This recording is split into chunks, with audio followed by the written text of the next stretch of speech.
Жара, июль, ночи такие звездные. Июль, может, и настал, но ни пуха, ни жары. В Казани весь день льет, как из ведра. В соцсетях люди шутят. Дождь в дожде, петуху примеряют резиновые сапоги, выкладывают котов на батареи. И промокшего Владимира Жириновского политик сегодня потребовал разогнать Мосгидромет за ложные прогнозы. Че у вас там дождь-то идет? Затопленные улицы, дома, транспорт плывет, а не едет. Казань сегодня напоминает Венецию или Питер на худой конец. Откуда вы?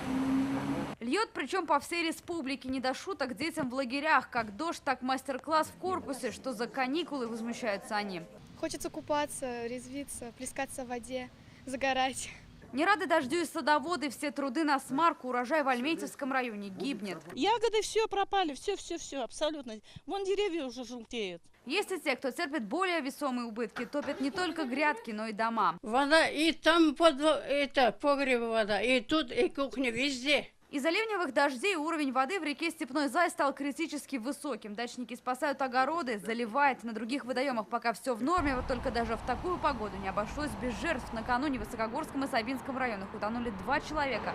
Оба решили искупаться в запрещенных местах, хотя МЧС давно предупреждает. В такую погоду не то что купаться, лучше вообще не выходить из дома. Если вы находитесь на природе, в лесу или на воде и заметили усиление ветра, необходимо принять меры для того, чтобы не потерять ориентацию. Лицо видно и ладно, а как иначе? В такую погоду, коллеги-журналисты, на ближайшие 3 дня всем советую вот такой вот дресс-код, да и остальным жителям республики, потому что погода в ближайшие дни не изменится. До 8 июля, по сообщению Гидрометцентра, в Татарстане будут дожди, местами грозы и сильный порывистый ветер до 25 метров в секунду.